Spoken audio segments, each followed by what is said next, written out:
This week's theme: business, contracts, and corporate law. I'll be talking about a company and its characteristics. What is a company? A company is that which is incorporated under the Companies Act Cap 106. And a company is given birth to once it is incorporated. However, before incorporation, there are people behind the company. There are individuals that cause the company to be incorporated. These we call promoters. Promoters of the company identify the directors of the company, and directors are those who will manage the day-to-day affairs of the company.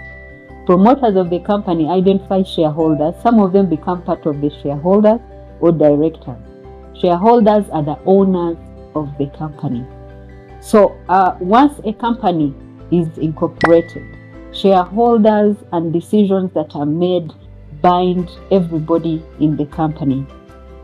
A company is incorporated by, first of all, reservation of a name. You have to reserve your name with URSB, that is Uganda Registration Services Bureau. Upon approval by URSB of reservation of that name, the next step is for you to file what we call the Memorandum and Articles of Association. The Memorandum of Association identify the name of the company, they identify the objects of the company, they identify where this company will operate from. They also identify the share capital, how much money is the company starting with. We also have the Articles of Association. The articles are like the constitution of the company. They give the rules of the company. How is the company to be run? Shares. How much share is given to each person? How should the shares be transferred or transmitted if you're tired of the shares? How do you transfer them to another person? What if a director dies? What happens? What if a director resigns? What happens?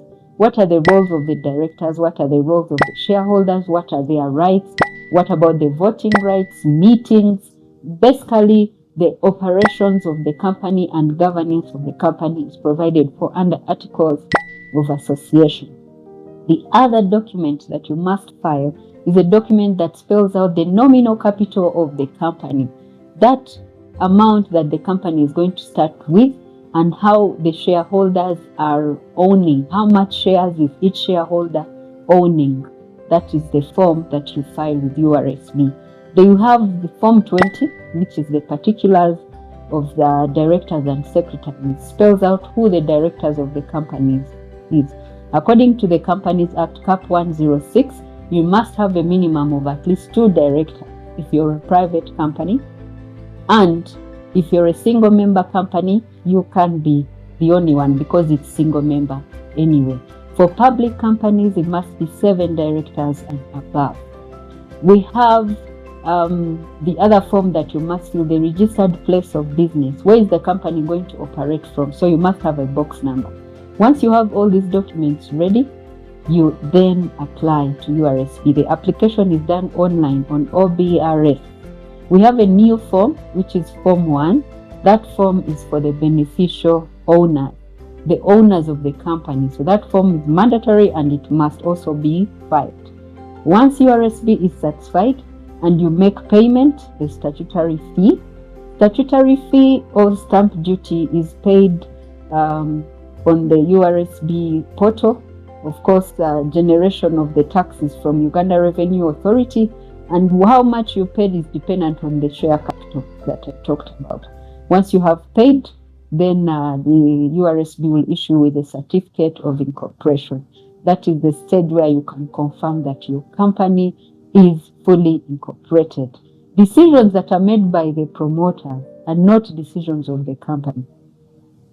However, the company at incorporation can adopt those decisions, can ratify the decisions, and they become decisions of the company and they become binding.